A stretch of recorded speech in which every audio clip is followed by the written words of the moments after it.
اسهل طريقه تعملوا بيها الكريب، وصفه منتشره قوي الفتره دي، بيعملوا عجينه كريب سايله ويتحط عليها التوبينجز اللي انت عايزها ويدخلوها الفرن وبتخرج بالشكل ده. وبما اني عمري ما اكلت كريب حادق فمتحمسه قوي ان انا اعملها. اول حاجه 3 بيضات، 3 معالق زيت كبار، كوبايتين لبن، كوبايه ومعلقتين دقيق يعني 160 جرام، وشويه ملح. هنضرب كل الكلام ده بالهاند بلندر.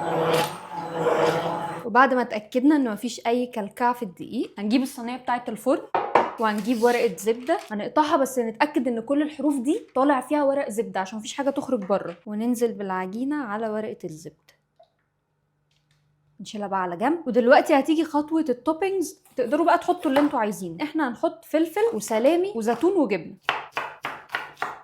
وهناخد نص فلفلايه حمراء، ونجيب العجينه اللي عملناها وهنبدا نحط عليها جبنه. هي استخدمت شيدر، احنا استخدمنا موتزاريلا. ونقطع السلامي. ناس كتير قوي بتقعد تسالنا بتجيبوه منين. بنجيبه يا جماعه من محلات العرب اللي هنا في لندن، او محلات اللبنانيين بالذات بيبقى عندهم الحاجات دي كتيره قوي. والاتراك ننزل عليهم بالفلفل الاحمر والاخضر. الله شكلها حلو قوي. والزيتون ده من عندنا احنا عشان نطلعها طعمها بيتزا. الله شكلها بقى حلو قوي. السلامي هو ده الفليفر الاساسي، خلي بالك، فخليكي جينيرس فيه. وشويه موتزاريلا على الوش. ودلوقتي هندخلها الفرن على درجه حراره 200، والفرن اوريدي سخن قبل ما ندخلها. واو اللحظه الحاسمه دي بالنسبه لي، اللحظه الحاسمه النهارده. شكلها ايه الشكل ده؟ زي ما انتوا شايفين كده. هو اولا احنا شامين ريحه بيتزا. الحق الحق. يلا بقى قطعي عشان انا ايه قطع خلاص. ايدي مولعه. هي لازم تبرد يعني. المشكله ان مفيش حاجه قدها، فهي هتتحط هنا كده. بسم الله.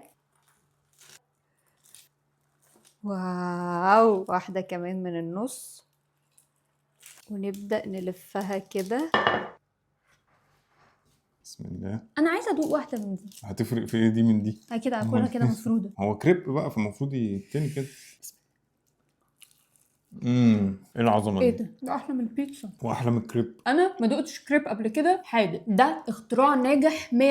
ينفع فطار غدا عشاء لانش بوكس مش هيقول لا. تحفه.